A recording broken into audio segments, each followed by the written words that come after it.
Yeah,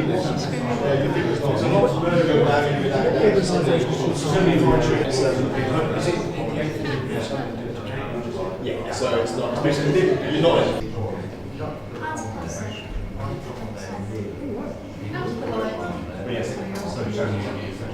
Good evening, everybody. Thank you for joining us. And Bart is going to give us some housekeeping. First, welcome to Cafe Skylark, all of you. I recognise a few faces, but I can see a few of you again. That'd be lovely. I apologise for my attire today, but I've been working outside and getting ready for the Easter Fun Yard. Not always the scruffy. I'd like to point out a few things. Fire exits are through here and this door, and of course through here. And if you could just make your way through to the car park on the other side near the cabin, that'd be great if there's any fires. We're not having any drills this evening, so if you do hear a shout fire, please make your way to the car park. I'd like to hand over to Amanda. Thank you, Bart. Yes, I'm getting out of the light. We're really delighted that you've all come to join us to hear Stephen talk about Stonea Camp. Stephen is a leading authority on Stonea Camp. So I'm going to pass you over to Stephen now. Thank you. Well, good evening, everybody, and it sort of feels like a bit of a sort of, I don't know, a return to a site that I've sort of been very familiar with and that I've known for a very long time. When I first came to Cambridgeshire, 27 years ago, as a student I came up here to look at the site very briefly, and when they started reconstructions, as we'll sort of see, and when I returned back down from Scotland here in '92 and never left, it was the first site I actually came to work on, so I've actually been involved with Stonea for a long time. And on a very personal level, it's a blessed relief that I'm talking about something other than a Spitfire. Because quite honestly, since digging the Spitfire in 2015, I've done about 25 talks on that. And this is, so it's a relief just to actually do something which is not a Spitfire for a change. So that's quite good. Anyway, so Stonea Camp, I'm sure that it doesn't need that much introduction. And honest fort in the fens. It's technically, as you'll see, a hill fort, but this is the fens.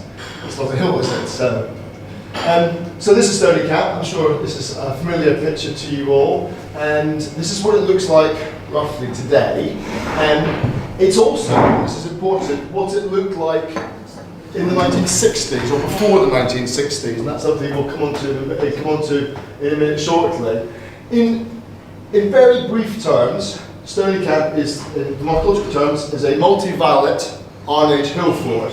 That means an Iron Age fort constructed over several phases or periods of time, in the same way that cathedrals and castles don't just get built in one single phase, they're multi-phased. And it was constructed between the 3rd and 2nd centuries AD. That makes it quite recent in terms of Iron Age hill forts. Most hill forts that we know, the famous ones, are built a couple hundred years before that.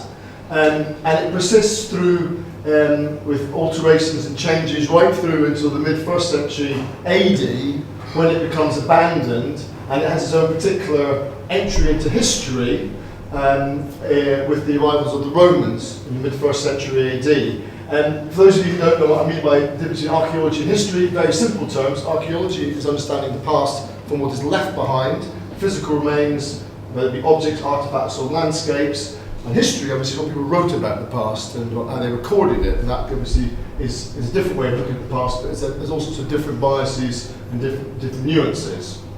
So, it's not too bad cutting this off here. I think this is really important, and I'm sure you all understand that being in the fens here, that here we are in the East Anglia, Cambridgeshire, Lincolnshire, Norfolk Fenland area, in this part of Britain here, and Stonea sits at the very bottom of the island where March sits, and it really was an island. Not today. When we go out today, the sea and the landscape has all been drained.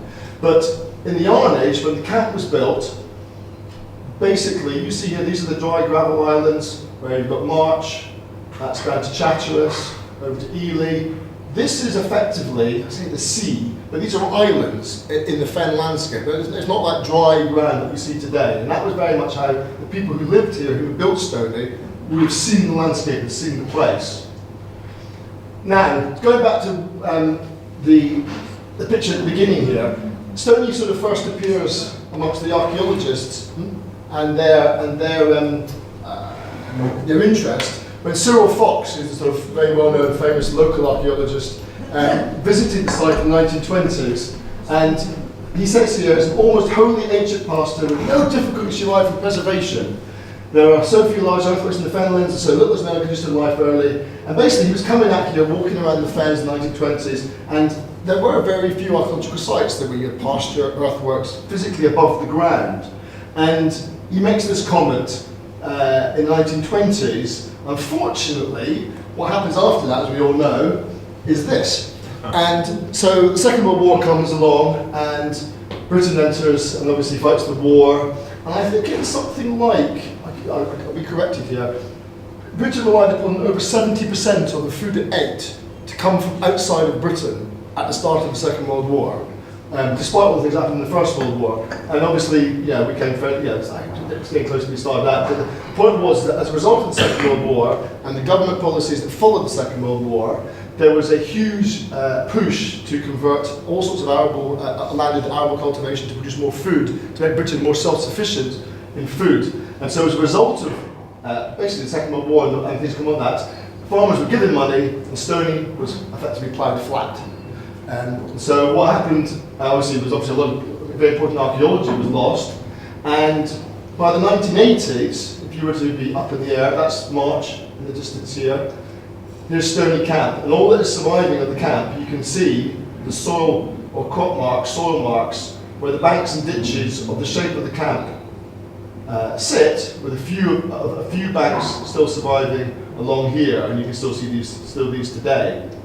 And so Stoney, other things in this picture are interesting to note actually. This is the dry ground heading up towards March. This is the edge of the island, and this here is what's called a rodden, which is an old river called waterway that runs through the fens. I'm sure those of you know the fenlands. And these are the old silted up riverways. And basically, if you've been here 2,000 years before, here you'd be swimming, and here you'd be on the dry ground of the March Island, in which Stoney is sitting right on the edge, guarding the southern entranceway to what would be the higher, drier land of the island here. And strategically very important. Also note, that little round circle there, that's Bronze Age barrow that was excavated, which we'll talk about later on as well. Mentioning about earthworks, the whole of the East Anglian Fenland, the Cambridgeshire Fens, is full of prehistoric monuments, whether it's obviously pre-Iron Age hill forts, Bronze Age barrows and other features, as busy and as dense as Stonehenge and the landscape around Wessex and that area, but they're all beneath the ground, they're all sunken into the fens, and so we don't really have that sort of concept of a landscape. Tomorrow I'm driving down to Somerset to a project I'm doing at a Roman villa, and I'll drive past Stonehenge and past lots of Bronze Age barrows. There are just as many in the Cambridgeshire Fens, but when you drive around Cambridgeshire you won't see them because they're all hidden beneath the fens. So, we come to the 1990s, and this is one of the few banks and ditches that survive throughout all the time at Stoney. You probably, if you go to visit the site, there's a display board just along here, which I think I wrote about 20 years ago now. And the County Farms estate has been managing Stoney in the last several decades. For those of you who don't know, the Cambridgeshire County Farms estate was set up at the end of the First World War to provide small land holdings for farmers coming back from the First World War, to provide a livelihood for them throughout that Cambridgeshire, and is, I think, the largest county farms estate in the country. It was certainly when I was involved in it a few years ago. And they do a very good record of beneficially managing archaeology, and Stoney's no exception. And a lot of the work you see that goes on at Stonea Camp and has over the years has been a product of the fact that it's been within the local authority ownership, and that work has been very beneficial to the site. So, as a result of various studies, Cambridge County Council, Fenland District Council and English Heritage, who are now Historic England, in the 1990s put aside some funding to investigate and actually restore Stonea Camp to the level it was at in the 1960s. Not the level that it was originally like, but actually to sort of restore the site to what had happened when it had been ploughed flat 30 years before. And the aim of that was obviously to partly understand more about the site, but also to make it one that you, as you can see today, if you walked across Stonea, you can sort of get a sense of what's there, and you can see the humps and bumps, and that gives you a bit of a sense of that you're on an ancient monument. The picture here below here is one of a number of aerial photographs, and one's taken by Ben Robinson, you might have come across, and he has on more than one occasion taken me up in his microlight, which is like being in a flying bicycle, and not for the faint-hearted, to say. But anyway, that's what Stonea looks like when we restored it, and that's what it looks like today.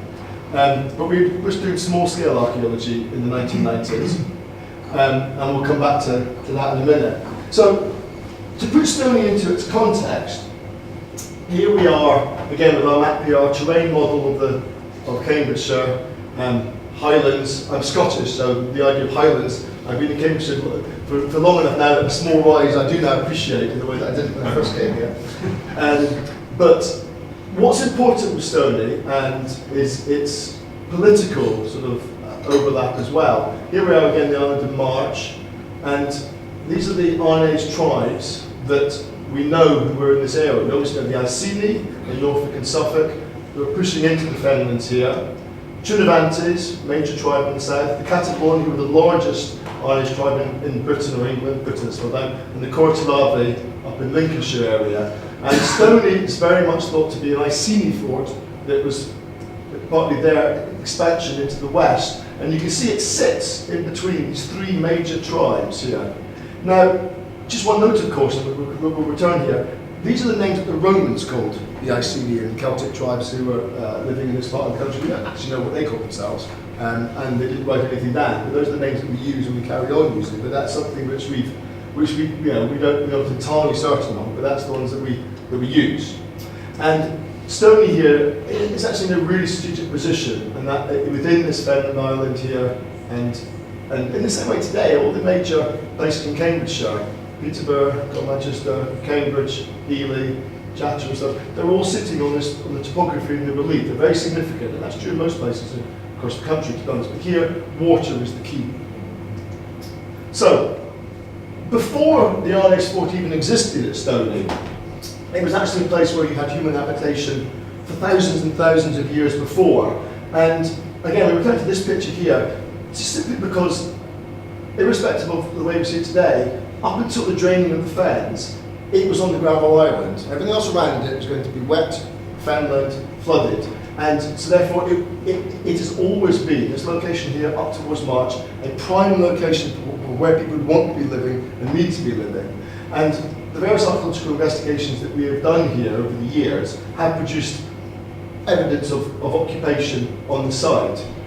Field walking, for those of you basically, simply ploughed fields, you walk them and things come up. And on Stonea, when we're digging here, the soil that basically sits above the gravel terrace is often really that deep. It's really, really shallow, it's very shallow. So it's probably it's never going to be a good site for farming, but it is one that sort of, it is a good site for occupation because it keeps you dry, basically. That's Tim Maiden, actually, who was the archaeologist who led the dig in the 90s. And we have found various artifacts from around about 8,000 years old up to 3,000 or 4,000 years ago. So you're sort of talking Neolithic into the Bronze Age. So this is several thousand years before they even built Stonea Camp. Give you an idea of the dates. These Bronze Age scrapers, around about 1,800 BC, that puts them further away from Stonea than we are, from when the Iceni were living at Stonea. Yeah, time difference for you there. We found some lithics and some scraped blades. Unfortunately, when we were digging on the site at Stonea in the 1990s, our cavern was broken into and these were all stolen, which is a shame. And so those aren't objects we have our hands on anymore, which is a real disappointment. And that seems to be one of the stories of Stonea, to be honest, which is over the years, there have been lots of things found there, but they have never fallen into the hands of museums or archaeologists or people who actually want to look after them or do anything with them. They fall into the hands of more people who either want to sell them or who want to not get involved in them. I do know from talking to Tim Potter and other people that when they were there in the 80s, they were confronted on at least one occasion by men in balaclavas with shotguns who were wanting to get onto site to try and detect on site. Anyway, so Bronze Age Stonea, ignore all this, it's the honest fort. this is one of the Bronze Age barrows, and we'll come to that in a minute here. There's actually several more barrows that run underneath Stonea Grange and up towards Stonea Camp. Stonea Grange here, into the north. This is a reverse picture, that's going north this direction. And this barrow here was investigated by Tim Potter in 1961. These pictures aren't Stonea, by the way, this is just to show you what Bronze Age barrows could and should look like when they were in an arable landscape. This is a better picture, actually, an idea, nice flat landscape, lots of sky. And what Bronze Age barrows are, if you don't know, is they're the shift from the Neolithic period, where you'd had long barrows with very communal graves, basically, where the bodies of all the people in the community often would be cremated or put into burial piles, collected together and put into long communal barrows. As the Bronze Age develops, we then see emergence of lineage, tribal chieftains, people actually controlling the landscape, people and much more elites, and these are more individuals who are buried and who are sort of significant of leaders and such like. The burial here at Stonea was of a rich young lady, and all the artefacts, jade necklaces and such like that have come from the Baltic are all in the British Museum. They're still there. That's something we could and should have a talk about in the future if there's a heritage centre here, because they're not on display, they're just in the storerooms. Those artefacts are all in the British Museum, and I think one day they should be back in Cambridgeshire because they're never seen the light of day. So, anyway, so excavation of the barrow, so ancient archaeology, even pre to the Iron Age, where again it's showing that this area is an important part of the landscape. For those of you who actually want to see, I take students around Cambridge to visit various archaeological sites of different periods, and the only place I can go to show them upstanding barrows, if you don't know, is down to Thurfield Heath. If you ever go down there to Royston, you drive down and there's the golf course, and there's a whole bunch of humps and bumps, and they're not golf things, they're Bronze Age barrows on the hill there overlooking Royston, looking down onto McDonald's. And so if you go up there and climb Thurfield Heath, all those humps in the ground, and there's also a long barrow there as well, long barrow and round barrows on top of there. Thurfield Heath, closest place, but it's still quite away from here. In the Iron Age, Bronze Age into the Iron Age, it's just wetter, and this is a really important way of looking at it. We've done lots of archaeology around the Great Fen project over in Huntingdonshire, over towards Peterborough area, and when you have to get your head around when you're digging down below here, you're on sandbanks because it's the beach, and it would be the sea. And the idea of that being there over that far inland is quite peculiar. And here again, what's important is that when, into the Iron Age, when they decided to construct Stonea Camp, this bit of land here would be impassable here because it's far too wet, and here. And you're on the edge of the promontory here, a very strategic location. Makes no sense today because it's all just a flat landscape. So going back to our Celtic tribes, Stonea, is Iron Age forward. Ironically, an awful lot of what we know about it really comes from its sort of entry into history, because there's not been a great deal of digging, been a bit of digging, as we'll see. This obviously is Julius Caesar, and he was the gentleman who came over in 55 BC and started naming everything, to be honest. Something the British do as well when we sort of look at all sorts of places in the British Empire much more recently, and all sorts of names that we name things that have nothing to do with what the locals call themselves. But the difference with the British Empire and the Roman Empire is, of course, the British Empire could be corrected because people say, well, actually, we wrote these things down. With the Romans, what they wrote became history, literally became history, because it was the first history, the first time anybody had written anything about Britain, and therefore, we now think of the Iceni and the Catabaloni, and these are the names we give to the Celtic tribes living in Britain when the Romans turn up here.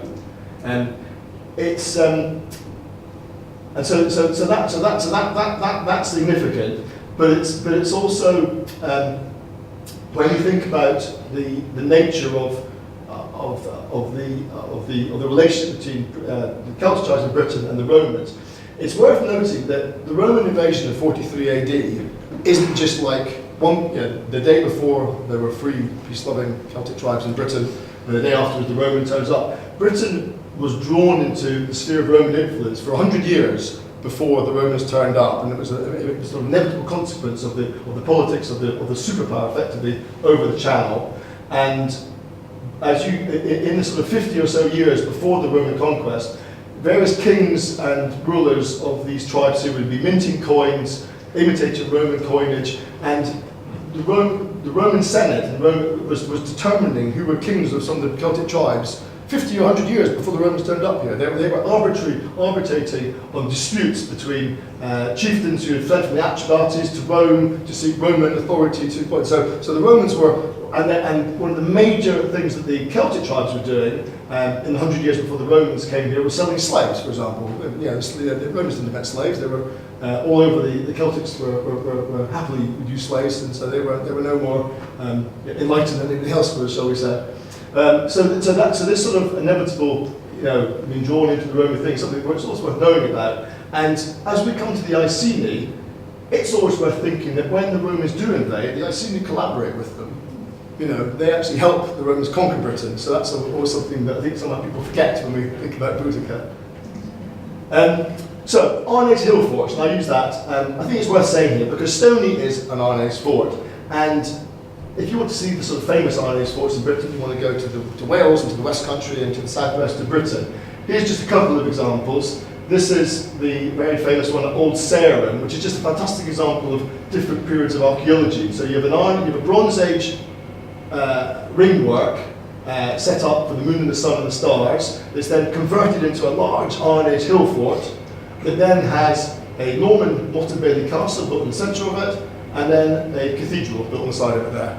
So you can't really get much more example of at every stage, centres of power and authority for 4,000 years on one single spot as it develops on here. And Stoney is no different, actually. This is an example of an old vestry, which is these two pictures here, in Wales. And this is a good example, of which we don't think Stoney is, of an Arnes fort that was effectively like a proto-village or a proto-town. And actually in the excavations in the centre of this one, all sorts of roundhouses and buildings with roads and storage pits and other features, like Danebury as well. And Arnes forts, well, they all have one thing in common, which is big banks and ditches. And Stoney is no different to that. We've got big banks and ditches. Arnes forts were constructed as a place of defence, controlling territory when Britain was starting to be divided up there. But then that's when that ends. Some of them are almost like towns. Some of them are places where you've got small-scale occupation and craft and trading exchange places. Some of them are just never occupied; they're only ever used for defence when people rush there as a place. Some of them are meeting places. So they have a range of different varieties. And one of the things that we don't really know about Stoney, because we've done almost no digging in the centre of Stoney, is what Stoney is. We've got a few clues towards that, and we'll come on to that. But that's one of the things that we've sort of lost, we've never had from Stoney, is the excavation of the interior of it. So who knows, one day. So here we are, Stoney, and it has a whole bunch of claims to national record. Stoney. It's the lowest hill fort in Britain, 2 metres above sea level. So there we go. As we'll see later on as well, it's got a far more important claim to fame. And you compare that, you know, to these huge banks and ditches, and obviously these banks and ditches would have been several metres higher with wooden palisades and all sorts of other defences, and they've eroded and diminished over the years. Stoney's no different. This is what Stoney looks like today, and roughly what it looked like in the 1960s. But obviously, these banks and ditches would be much higher in the Iron Age period, and they've eroded away, particularly on this northern side, the dry side, as opposed to the wet side here and to the south, and this narrow entranceway, which is an important phrase. So this is Stoney here today. That's our Bronze Age barrows and Stoney, you still see it. And this would have been all wet and fenny and impassable. So prior to the excavations that I was involved in the 1990s, this is just a list of what we sort of know about Stoney, shall we say. I've heard reports anecdotally of when they were backfilled in the 60s that spears and skeletons were heard. I still struggle to remember where I've heard that and who it came from. But we'll see that's an interestingly, probably accurate statement, as we'll discover from some of the excavations. There was the excavations at the Bronze Age Barrow in '61, and then the first digs itself at Stonea Camp in 1980.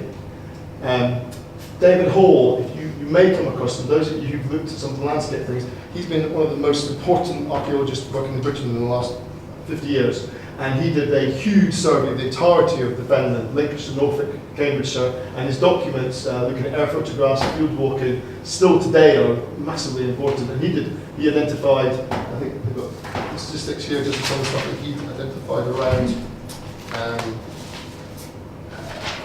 the Stoney area. So basically, David Hall's program, field walking, he identified 19 RNA settlement sites within 5 miles of Stonea Camp. That's just that one study, for example, and there's all sorts of other ones here. So, Stoney doesn't sit alone, and if you understand Stoney, it's the sort of focal point of power and authority on the edge of the island. But the reason it's there is because all the people are living on the rest of March Island, and where they're living and what they're doing is still poorly understood. I mean, I don't think how many excavated RNA sites we've done in March Island, not many, and they probably sit beneath the Roman ones, like at Bradford.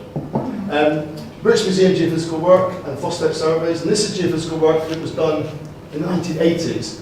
Technology has really moved on a lot since then, shall we say, and so it'll be interesting to see when we return with our survey shortly, which I've got a date for, by the way, and they can do it the week before our open day. And this is the frustrating thing. There's all sorts of evidence, and anecdotally, of all sorts of coin hoards being found at Stoney. Iceni coin hoards, Catalolani coin hoards, Corotulavi coin hoards. That makes it unique in Britain, because no site in the country has got 3 coins from 3 different Celtic tribes in one place. Now, we'd like to prove that one day, and I know that they've got hold of some of the artefacts from the man at Surrey, and they've now, Quentin said that that's been done now, going back to the owner. Yes, Mr. Rams. So we need to... He's going to let us have the detail. And hopefully look at them? Yes. Get photographs? Okay, brilliant. And then obviously the chance finding the ploughed fields. Cambridgeshire is the most arable county in Britain, alongside Lincolnshire, something like 73% of land use. That is terrible for archaeology in terms of it destroys it. It's also brilliant for archaeology because we find lots of archaeology because it comes up, and so it's a bit of a six-phase relationship.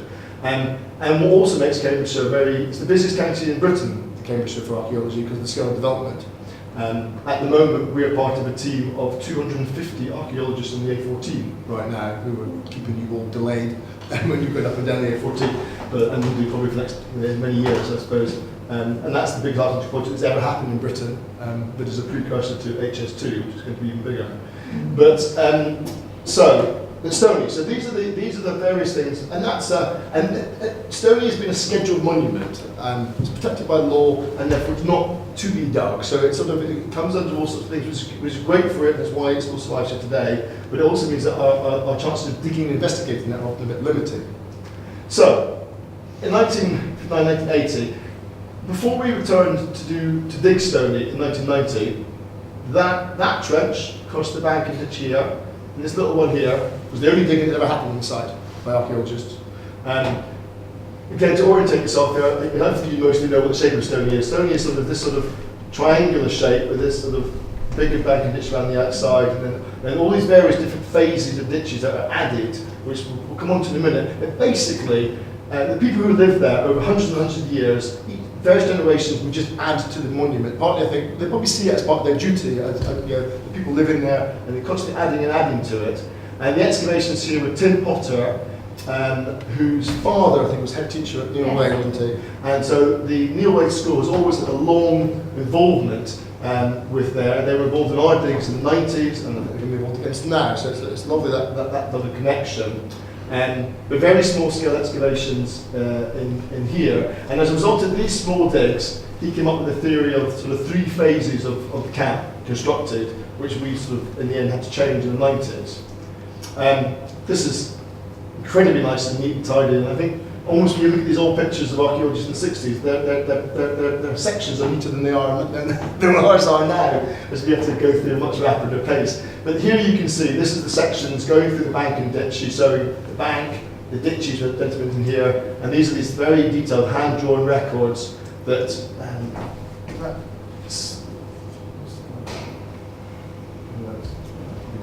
but basically you can sort of see the different layers, and what these are showing us basically is how the things infilled, different phases, and how we understand how it was constructed in reverse order by what was falling in, and then was it falling in rapidly because it was deliberately backfilled, was it coming in gradually as it was being washed off the banks, and we can tell all of that by accurately photographing and recording these sections in these ditches.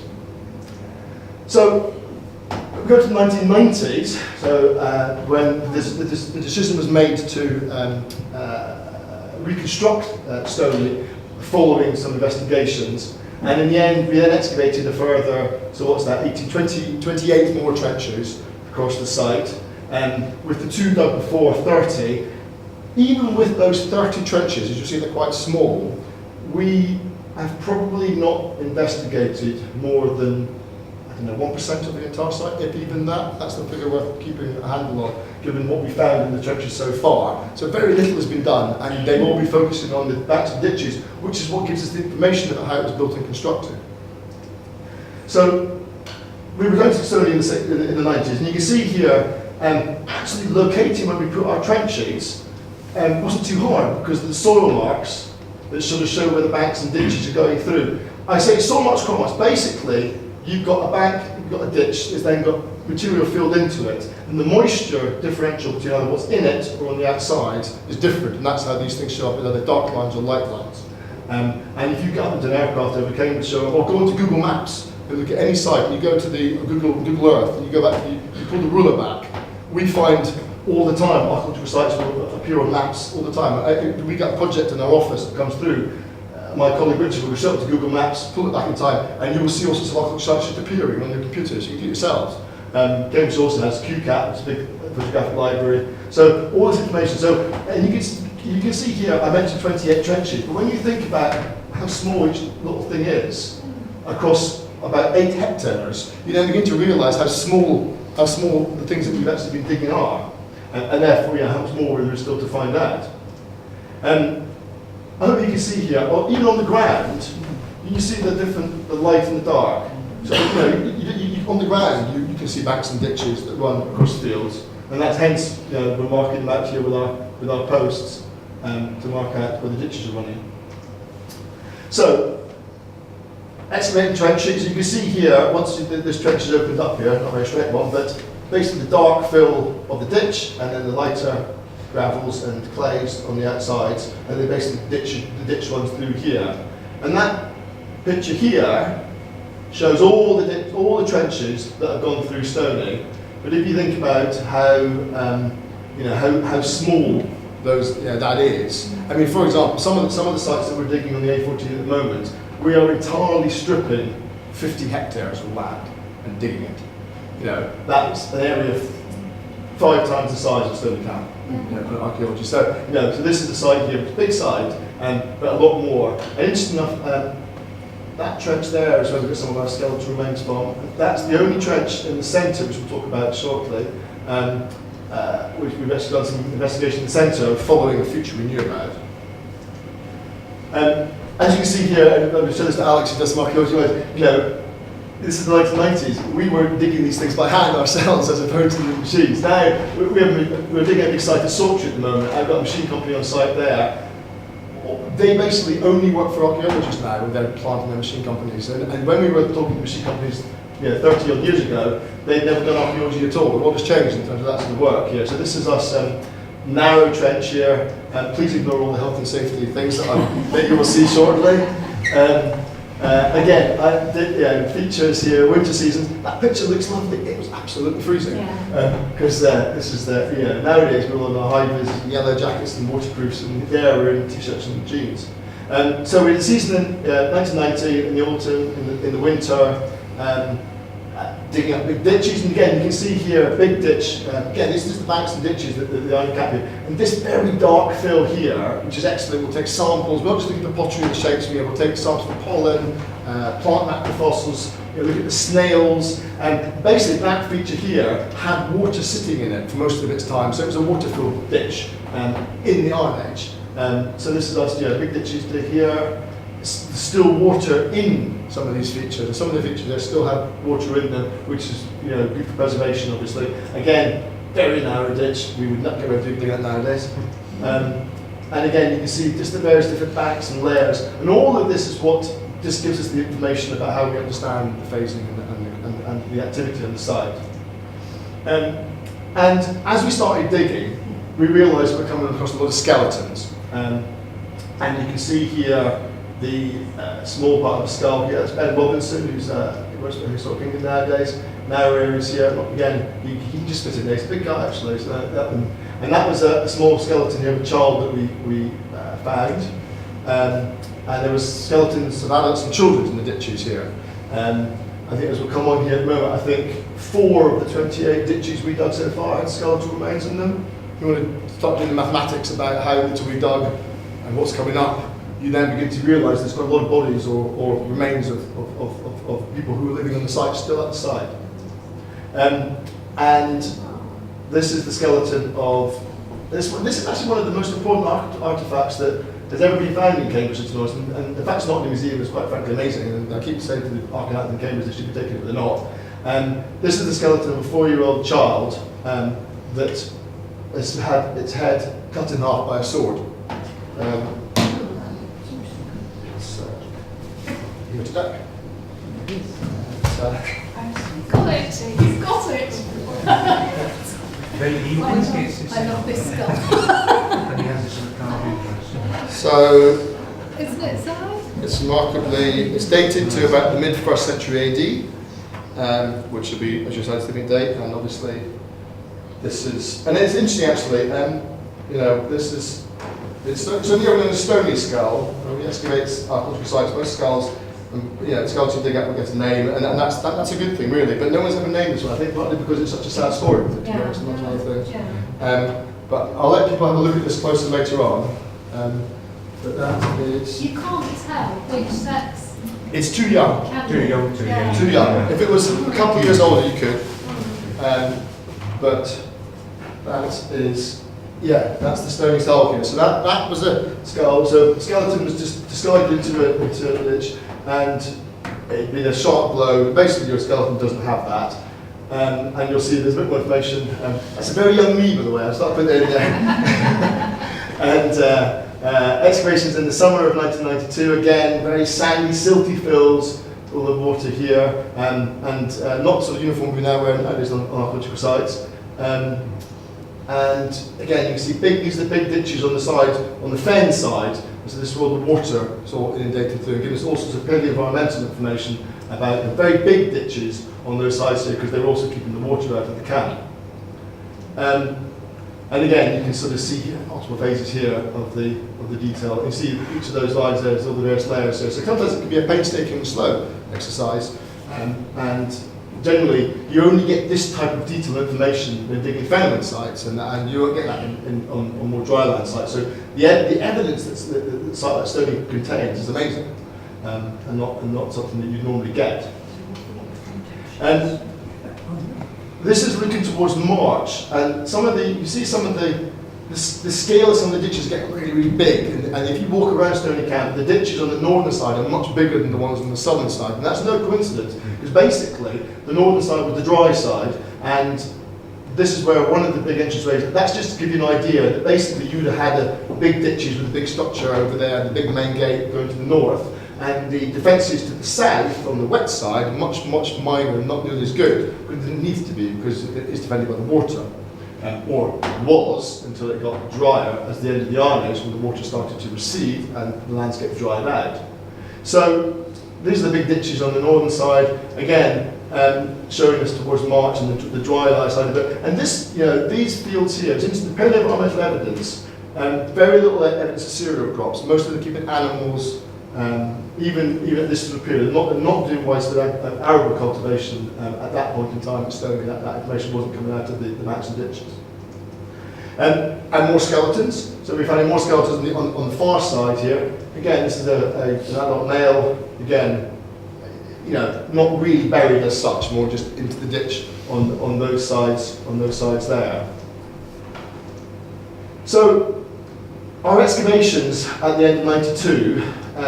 Of this limited sample. Ditch A is where the stony skull came, the child's skull came from here. That skeleton that Karen here is digging was over here. and then 4 other trenches. So, there is, that rumour that the farmers had skeletons and spears in the backfill, I think is almost certainly true, given how much on our very limited excavations we've been doing, we're starting to come up. And the question is, also earthen ring, I'll show you in a minute here, and the question is, why is that?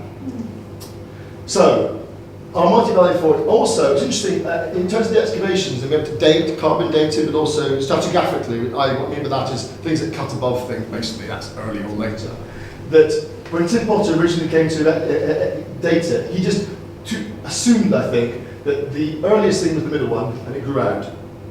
Actually, the earliest ditches is the exterior outer one. So they started off doing the exterior bit, and then added inner defences here, and then an inner circle, and then they rebuilt these ones here. So actually, it doesn't logical at all. They started with the bigger bit, and then they added to it with interior and exterior. In the same way, I suppose, on a much smaller scale, I had a very expensive extension of my house built a couple of years ago, within the footprint of my house. And so that's the same sort of thing here. So basically, we have a handle, but I suspect, like a lot of archaeology, if we come back to do more digging and expose more of the site, we'll review that and get more.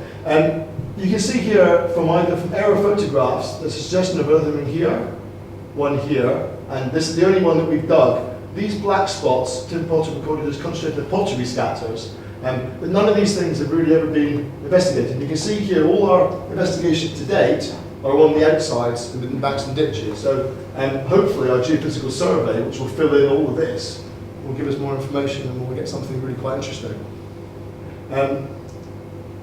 So that's our multivariate fort. We excavated in the interior, and that was what we exposed in this location. And our question was going to be, well, what is that? Because it can be a couple of things. No finds, no pottery, no nothing, which is quite frustrating. And we excavated, this is us here, all clearing up here. I don't think we'll be allowed to be barefoot anymore on sites nowadays. And possibly within that ditch, there's revetments and posts. Again, we're not entirely, can't say for absolute certain. And so it might be a house. Its dimensions could be, but also there's lots of bronze barrows around here, so it could be the ring ditch of a barrow. We can't say for certain which it is. We need to do more work on the interior, get more sense of the scale of these things going on. Bronze barrows can be anything between 10 to 30 metres across. Roundhouses can be anything between 7 to 20 metres across. So you pay. There's not many as much as 20, but you can get them. This would be obviously what we would hope to see if we're getting people living there and settlement and activity and such like going on. And what we did do, this is just an idea for a poor picture, we actually built a roundhouse up there in the early 90s. I think a conversation in the staff club in Cambridge County Council in about 93, between myself and Pat Knight from Hensham Country Park and Alison Taylor, and we went up and we built one. And I do remember going up with a whole bunch of local children from all sorts of schools. I don't know if any of you were there, and we sent them off with a bucket and a spade to collect the sheep poo and straw, and they got them barefoot making the Watland dog. That Watland dog will last for years because it was made properly, as opposed to what was made in more recent years. I don't think you're allowed to do that anymore, whereby you can't use the proper materials. But that roundhouse was great, actually, to us. We built a pottery kiln, and had a replica kiln there. We did a couple of different ones, a Roman style one and an earlier prehistoric one with pot firing. And those remnants of those can still be seen in that little part of land here. But it became too much of an effort to get all the materials up to Stonea because it's not the wooden things anymore. And in the end, that was the precursor of, we actually built an Arnage village and had a heritage centre at Hitchin for 10 years before that finally finished about 10 years ago. So I think if you go there today, one of the things that would be interesting one day actually is to go back and you can dig it and to see what you need probably a few more years to let it fall down. But we did build a roundhouse there, and that was just interesting. As archaeologists, we did it ourselves with some advice and made it ourselves. And it's interesting how you sort of see that sort of trial and error. And fellow bushcraft, interesting the things you've done, but it's a good exercise. I put this in here simply because in all the information you've seen all these banks and ditches and such like, and the pollen, you can very much tell the landscape you had. It's very much a heavily oak wooded landscape that then gets gradually cleared and cleared as the camp, basically the activity of the camp goes up and the whites, they start clearing the land around. But very little evidence of cereal cultivation, none really whatsoever. So they weren't doing it close to the camp. But that's what we were getting from all our samples. So this is obviously this picture again showing there's March in the distance up here, and then the rivers ways and going down here from the Stonea Camp. So that's right. So this is what it looks like today. But obviously in the Iron Age, that's probably more what Stoney and that landscape would have looked like, in this idea of reeds, small scrubby forests, and not this sort of open landscape today. I think the modern landscape today gives you very unclear idea of what it was like people living in Stoney. And that's just the nature of the landscape in Britain. I mean, there's not a single square foot of British Isles that has not been affected by human occupation. You can argue that it's true with the entire world, but certainly Britain. But this is a picture near a flag fen. This is the sort of thing that much more would look like. But also, if you were stood here and you walked towards there, and you'd be swimming between the two bits, and that's the thing as well. It was a much more sort of wet landscape. And things that have come up with Stoney, and it's mostly a lot of this comes from the British Museum excavations at Stoney Grange, brooches, coins, and they have found some of these Iron Age coins in the nearby Stoney Grange and the land near there.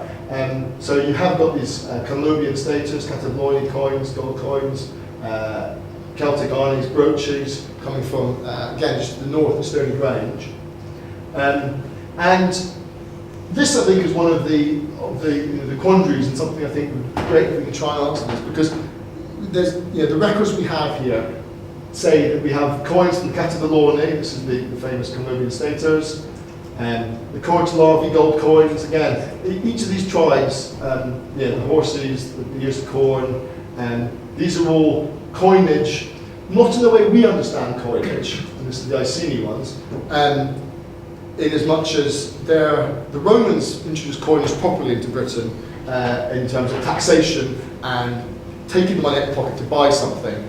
The Celtic coins are very much an imitation of what the Romans are doing, because it's like a status symbol, it's hoarding wealth, and these coins wouldn't be taken out of the pocket and paid for things in the way that when the Romans got here, then actually coinage, because of the taxation and that economy comes on here.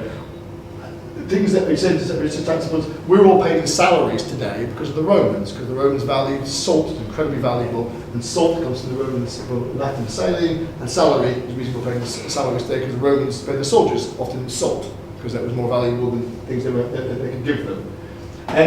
But it'd be really interesting to see the coins. Do we know what type of coins that from Surrey? What done on them? Iceni. They are. Catalonia. I think Trinvantes. Okay, that's interesting. Yeah. So these are, and normally in Cambridgeshire we find the silver ones. I was shown last Friday on the A14 a beautiful golden Iceni coin from the site opposite Bar Hill, which I've never seen in Cambridgeshire before, and quite frankly, depressingly that at one big site they find the first one we've been looking for 30 years to find one. But there we go, lovely coin that they got there, so hopefully that will end up in the museum. And again, this is the classic horses that are sort of associated with the Iceni particularly, but also with all the Celtic tribes. We have found a bit of pottery and artefacts, and this has come here. Very small, scrunty bits of pottery, and so there are the odd bits of, we've got little bits and bobs, but artifactually our digs at Stoney have not led us to believe that there's lots of people living there. We'll see, but lots of people may have died there, and that's the one thing I think which we do know a bit about. And so this is where we come back to human remains. In archaeology, by periods, some periods produce lots of human remains, or as a high percentage because of the nature of the burial rites. So early pagan Saxons who come across from the precursors of the English, who come across from Denmark and Holland and Southern and Germany, Very much, we find very little of their archaeological sites, but lots of their cemeteries, because they buried them with their spears and swords and shields. And we've just come across a really interesting Saxon cemetery at Ely, which we didn't know was there. And the first time we found a sword in Cambridgeshire, the second time actually, in Cambridgeshire. So that's interesting. Hopefully the museum there will get a chance to look at that. And in the Iron Age, generally, human remains don't appear in the archaeological record. Now, that's a variety of reasons. Generally, probably because mostly they were doing excarnation and cremation. Certain parts of the country, like around Yorkshire, there's a big cemeteries. There's been some cemeteries in Suffolk, actually, over by the Lake in the Darefield, some big Iron Age chariot burials there. But generally, human remains don't appear much in the archaeological record in the Iron Age because their burial practices don't. They basically don't do it in the same way nowadays. I suppose we're now doing cremation in a way that was not the case a couple hundred years ago. So Stonea, to have our skull here, and the amount of bodies that are coming up on the site is actually quite interesting and quite unusual. And like I say, this is the sort of skull here, and that's this is the marks that we showed through the X-ray, showing that you actually the pathology of that blow that cuts it through here. And that's what I'm no expert in this, but this is how apparently it comes from a sword rather than an axe. Things like that. It's very gruesome, shall we say, but I suppose an axe probably would do far more damage to it. So why is that? And it's this, isn't it? And so obviously, AD 43, this is Claudius, which I do have to say, given all the records we know about Claudius, is a very flattering face mask, I think, I suspect. And classic picture here, in White Cliffs Dover, Arnie's roundhouses, Romans turning up with enslaved Celts. It's all there in one picture. But Claudius invades in AD 43, and Caligula had turned up previously, that marched several legions to the border, and then marched them away again. And it was the Claudius invaded, mostly because he needed the politics of status to actually invade Britain at that point in time. And he invades with 40,000 soldiers, elephants, probably far more than that. In comparison, William the Conqueror comes over with 6,000, 2,000 years later. It's very interesting. But the Celts who oppose them are fielding armies of hundreds of thousands of men against them. With the Romans, they find the conquer of Britain quite easily and quite straightforward. The initial conquest, and not least of all helped by the fact that there was no unified resistance. The Catabalorni, who recently conquered Trinobantes, so they occupy this area here, and found a lot of the other Celtic tribes around here, including the Iceni, were quite happy to see the Romans beat them because they would happily join their side. So the Iceni helped the Romans conquer Britain, and various other tribes, the Brigantes, didn't get involved, and so. But obviously they hadn't really been reading the back of the paper as to what was going to happen next. And so obviously they didn't read the small print, and when Boudicca's husband Prastigus dies, they then say, oh, didn't you realise that once you died you were a quiet kingdom, but now all your possessions go to the emperor? And obviously the Iceni didn't realise that, and you could argue that they were sort of getting their comeuppance at this point in time, and I say the Celtites might agree with that. But that was but even before he died, in 47 AD, you had an Iceni revolt against the Romans. So that's a good 13 years before the main revolt of 60-61, which is Boudicca's famous for. This is Publius Ostorius Scapula. He's the governor of Britain in AD 47. And this is where Stonea is arguably becomes one of the most important places in the whole of Britain, to be honest. That Tacitus, who's this fellow up here, looks a bit like David Cameron, something this afternoon, I this picture, but there we go. He writes this quote in his annals. Ostorius, the Roman governor of Britain, prepared to disarm suspect tribes, and I won't read it out to you, but basically he describes here the disarming of the tribes, and this is what happens. Basically, these tribes who thought they were allies to Romans would then be told, but you know what, we're now in charge, you don't need your weapons anymore, but obviously the Iceni and the Celtic tribes didn't really sort of really want to hear this. And so they rose up in revolt in AD 47, and this is a record where he describes a battle at their instigation, and obviously you must bear in mind the propaganda that's going on here, because the Romans, no one's recording this here, so therefore you take it as a pinch of salt. But obviously the Romans are the ones who are the victors, and they describe a field of battle as cycled by an earth rampart, a narrow entranceway to make entry for cavalry. And talks all about how the soldiers go through here, and then they go through and they slaughter the inhabitants within the defences. And very much within the archaeological world, people think Stoney is that place. And is that the narrow entranceway that obviously for most of its life this was all wet and impassable, and by the time the Romans get here in AD, the middle of the 1st century, this is all dried out, and so you can walk up here in a way you never could in the previous 100 years. And I think our feeling is that obviously that the evidence of skeletons being meeting a grim end, and the abandonment of the camp, and this is sort of happens all. Stonea Camp persists up until the mid-1st century AD, then is entirely abandoned straight away. It doesn't continue beyond the mid-1st century AD in terms of the archaeology and the remains we found. And then, what happens immediately to the north of Stoney is they build a Roman town right beside it. And so I think these things are saying to us, well, why did they do that? What are they replacing? Why have you got all these bodies around Stonea Camp? And if we can actually one day prove this, then Stonea Camp, up the road here, becomes the first place in the whole of Britain to appear in history. That's a pretty important thing to sort of say. I mean, I did a Boudica time team special on the site, we talked about it here, and one of the things they said to me, did Boudica ever come to Stoney? And I have to say, I can't believe I never really thought about that, but she must have. It would beg a belief that she hadn't visited the site. And actually, once you think about it, well, of course she would have, really. It's one of the major settlements on the edges of that kingdom. It'd be very surprised if she hadn't come there. And if this is something we can prove one day, well, then that adds all sort of power to our elbow about the site. So, Stonea Camp is one of my pictures here, but this is a map showing some of the environments around Stoney. Here's Stoney here, again here, and the idea of the island, and here, Stonea Camp, watercourses, rodents here, barrows, possible Neolithic curses. This is where the Roman town sits, just to the north of here. There's more barrows here and here, possible Irish settlement. We discussed the possibility of an Oppidan. Oppida is the word for a proto-early town. We've never been able to do wide-scale investigations around here, but these are possibilities. We just don't know the wider environment. But the fact that this is this centre of power and authority here, and then the Romans come here, the people all die, they disappear, and they plonk a town right beside it. That's not the activity that you see normally. Why would they be doing this? And there's only been very limited digs in the town. To show you here, this is some of the plans of the Roman town that sit just to the north of Stoney Grange. You walk across the field, you have no idea it's there. And the Stonea Camp here.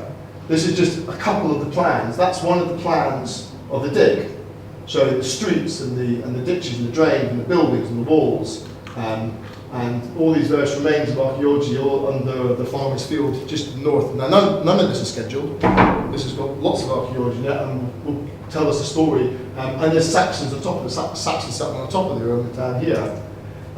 Huge foundations of buildings, and this is what this great tower has come from. Big foundations. If you compare that to sort of living in wooden buildings of single stories, and then suddenly in 100 AD, they build this big, huge tower, which is, they reckon, is the reconstruction of it.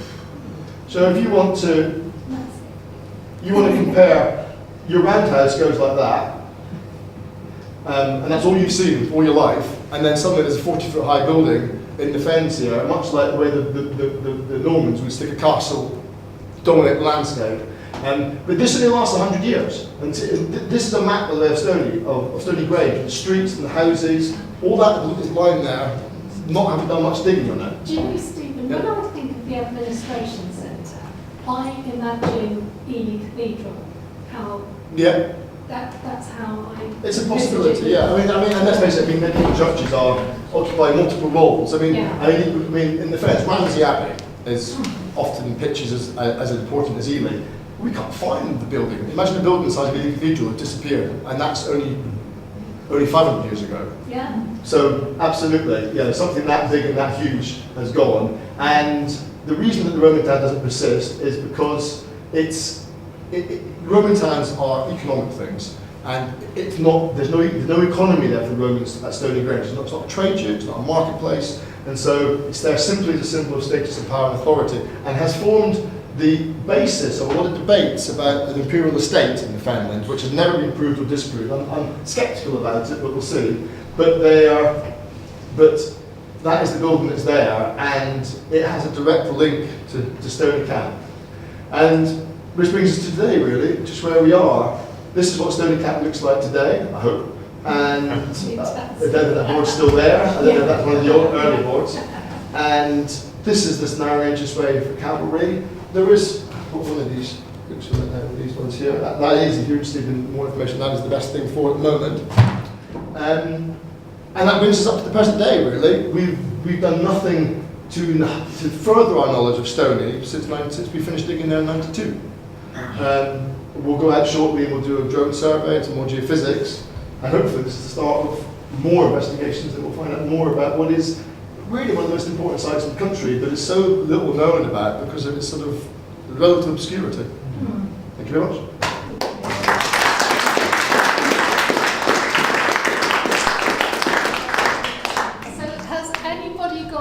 Questions for students? Can I get a glass of water, please? Thank you. Yes. The obviously technology has improved a great deal since the 1980s, 90s. How much has it improved? What would you expect? What I'd say is, we've noticed, from our point of view, in the last 2 or 3 years, the technology has shifted of geophysical survey and such like. We now work with companies who will on a daily basis be producing the maps and plans and as things are coming up. I would just hope that basically, I mean, I'm not a geophysicist, but basically the principles remain the same of detecting electromagnetic signals and your spaces and such like, but the technology of computer programs and to interpret that data is what's really improved. Yeah. And I think that is going to be, thank you, that's going to be the key thing that I think you'll now find, that hopefully a survey here, which previously might have said, well, do you know what, we've only got gravel 30 centimetres below, it's really interfering with our signal, not getting us information here, that now maybe they'll be able to pick up the differentials and give us a better plot and a plan. But actually, I was going through my records, I couldn't lay my hand on a geophysical survey of Stoney, so it's not impossible we've not had one, actually. Okay. You know, that's the other side of it. Yeah. On the reverse of that, I've done recently a very big geophysical survey of a Roman villa, which has got complete walls and mosaics and such like, and the geophysical survey was just rubbish because it just couldn't distinguish between the rubble above it and the feature below. So it may not be the panacea, and that's always worth bearing in mind. Yeah. But I think it's, well, we haven't got the information. So Don't forget, you get them stuff now, they slice through as well, so you can get it all sliced down as well in Surfer or, yeah, you know, so they can build. Yeah. I mean, the site we looked at in Somerset, money was no object, but it still didn't matter. So, and of course, you always find stuff where the geophysics says there's not. Well, you know, exactly. But I mean, it doesn't guarantee that there's not something. Yeah. Given that you found the skeletal remains sort of pretty much on the perimeter of Stoke. In the ditches and banks, things better when looking at it. Yeah. Somewhere in the middle as well, somewhere in the interior ditches, Right. not just the outside. But would you say that that would indicate some kind of a battle? Yeah, I think Because they're not buried. exactly, they're not buried, they're discarded into, you know, they've been tipped into ditches and banks, which is what you'd imagine would happen if you just died and there was nobody there to properly bury you. Yeah, and I mean, would there be anything in the historical record that would indicate that the Romans would do that? That if they had had a battle where they'd been victorious, that they would leave the bodies of the slain where they were? I can't say I'm a Roman military historian on that, but that's what I'd expect. You wouldn't expect, you wouldn't, you know, I mean, the Romans were very big on punishing revolt. We know about all the various things like crucifixion and lining people up along the Via Appia after the Spartacus revolt. You know, that's what you see at the end of Spartacus is what they did. That wasn't made up for Hollywood. You know, so I think you've got to also look at putting bodies in the ground. Anybody wants to get them down there where they can't rot there's plague and rats. Yeah. So if you're not going to bury them individually because you don't care. And we don't understand enough about Iron Age burial practices. No. In a ditch, they could be in water, and the water deposition could be a perfectly Yeah, it's acceptable possible. means. I mean, those ones, Especially but if they're, you're liable to get Yeah. chopped yourself if you hang around. they're casually chopped, and I think you're absolutely right. And you know, the Roman form probably would have been that they marched off the survivors into slavery. Anyway, so, you know. No one's there to Yeah. give them what they consider a decent burial. But that's all, you know, I think from my point of view, Have 4 out of 28 produced human remains. Have all of them got, obviously, trauma, 2 of them marks do. on? That one does, obviously. Well, obviously that, And then I And think one other one does. But the trouble is as well, if you look at Oxford Archaeology, You don't have to have. well, exactly, you're more likely to die by something through the soft parts of you than you are through the, Yeah. I mean, you do get some very brutal, side of it, but equally, and there's also an issue of what part of the body remains. Yeah. So I think it's notoriously hard about for archaeology to locate this sort of things, the old sort of things like that Viking burial, all the decapitated bodies and so forth. But I think you're more looking at the numbers as a percentage of what is on the site. It's I say exceptional, but it is exceptional. Yeah.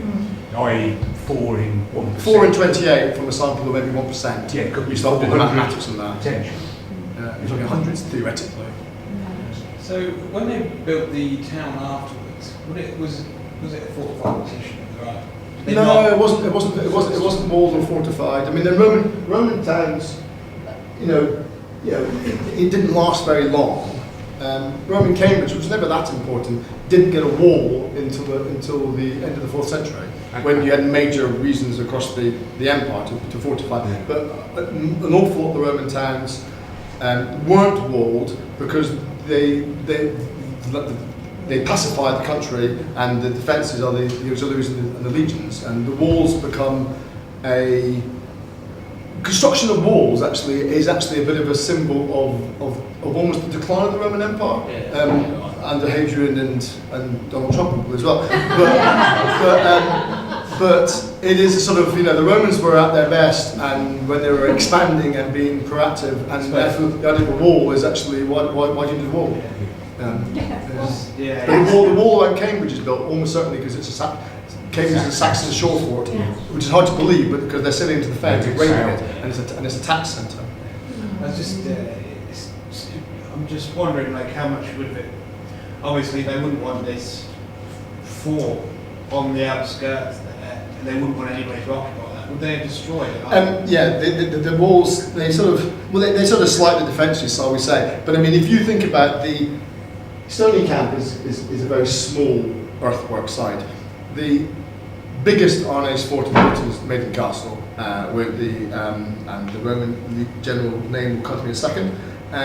They march up there as part of what's the name? Anyway, they get there. No, it's a bit before that. They take their siege engines. They arrange them at the strongest part of the defences on purpose, and they're in within an hour, and destroy the place, just to prove they can. There's no defence against them whatsoever. So, and these Arnese forts have already got out of use pretty much in Gaul, in France.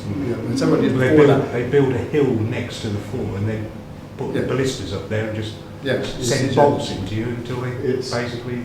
Those things just weren't any opposition to. So they probably just didn't really care. It was quite an irrelevance to their armies. I mean, and this I'm trying to explain is that the Romans had soldiers and the Celts had warriors, and there's two very different things.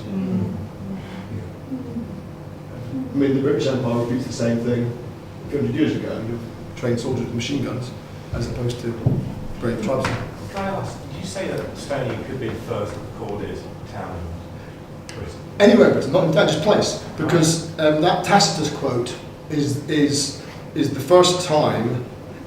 If you can actually link that location to our battle, that is the first written record that refers to anywhere in Britain. You can actually go to that, put your finger on it. And Just that's the start. huge. That is, and that's How would you go about? Was that that'd be a big deal to prove that, or just Well, I'd have thought, in terms of I don't know, if you were to do more digs there on the site, get more skeletons, get more carbon dating, get some legionary harness or something like that. I think all archaeology can do is start putting those two sort of things together. You never might get your Rosetta Stone moment, but I think say for example you were to do more digs at Stony Grange and get more information. The flip side of that is there's no other candidate. No. There's no other Iceni place. There's no mention of a garden centre. No. But we can give you some Roman books about Roman gardens and Roman plants. So Bart, you see why it's so important that Yes. you do your introductions for us. Actually, you mentioned garden centre. One of the things that we're doing in this project in Somerset is we're going to actually for the guy who owns it is helping build a Roman garden using. We've got text on it. Actually, to be honest, those books and those plants, I can give you could have them there. You could send the same thing. Interesting concept. Yeah, I think it's a really interesting concept, personally. And food and, things like that, just the way that people lived and social. Yeah, if you find an author called Petruvius, he writes all sorts of books about how things should be done. Very interesting. So, there's the do it this way, that way. Yeah, a bit like Mrs. Beaton. Absolutely. 2000. Just with less depth. This book that you've got up, your friend cover, would you say that is the thing to read? Yeah, I mean everything I've talked about now, and all the mistakes of mine as well. This is Tim's book that sort of summarises. We get that. And is that available? Yeah, I mean we have had some. I haven't got many. I brought one for the group. So you can have that. Say again? I don't think I've got. I was trying to dig out how many spares I had. But you can get them at Amazon. They're on Oxford, on the bargain book sale part. I mean, what, are they 10 quid or less? No, they're cheaper on Oxford. Yeah. So Amazon has a special deal. Yeah. They're in the bargain bit, so. I mean, a few years ago we had boxes and boxes. Great value because it's the latest thing, really. It's the only thing, really. Yeah. I mean, we've just a CD-ROM, which isn't rubbish. There are the excavations of Stonea. There are some older. I mean, there's the latest thing. It's nothing since then. There's a really big book from Tim Potter's presentation. It's massive. But you need to have a few £100. You need, that's about 300 quid second. We have 2 in our office, which is like gold dust. You told us about that one. Yeah, well, I borrowed it out of the Union Library for a while, but Yeah. I had to take it back, unfortunately. Can I say we'll do questions until 1:45, and then does anybody else have a question? Yeah. We have until 1:45. Well, the obvious question, what do you hope to find, Stephen? What would be great is if actually we start getting some interior information that sort of is saying that actually, do you know what? There's maybe pits and, what you often get around in the RA Sports is a lot of grain storage pits. I think this being the Fenlands, you might have these what are called four posters, which are these raised granaries you get on the Celtic sites, because let's face it, there's not much point in digging down into there because you're getting wet. You want to raise it up above the ground.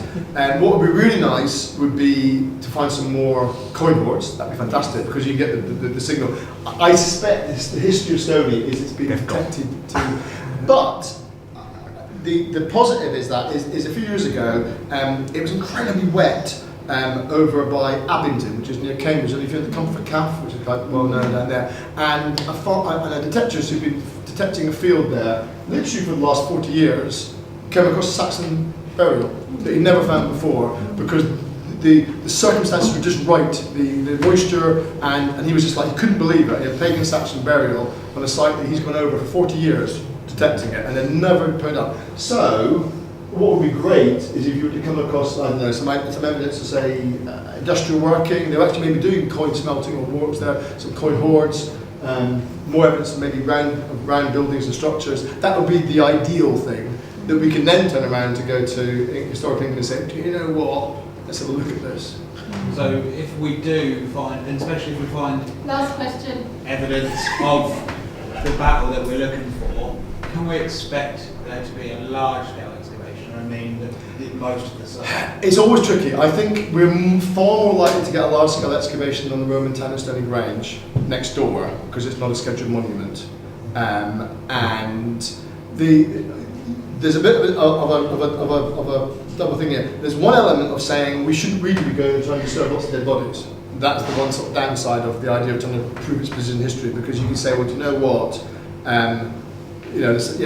but I think it all depends whether we can get historical England on board. I think what we initially, I think if it was me and we got some really good results, I would like to look at the interior and get more of an idea of what people were doing living on the site initially, get some investigations underway of the Roman town to the north, with some Watchregards, shall we say, and then you work your way towards, because the evidence is going to be in that Roman town to the north will be linked to the camp to the south, and then you push your way towards get some more stuff from Stonea Grange in due course. I think, archaeology is not a quick thing, but I think that would be the way to look at it. But I think something in the middle to get more of an idea of what actually life was like on the site would be good to find out, because that's what we're really, really missing.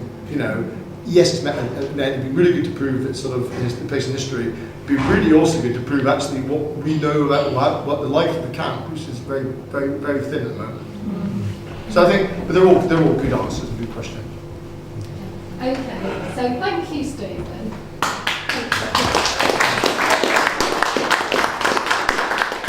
I'm really privileged to have you speaking to us. And likewise, we're privileged that all of you have come this evening to support us, so thank you. We're here thanks to the Heritage Lottery Fund. Yes! Thank you, Heritage Lottery Fund. And we are a partnership called Heritage, Culture and Community.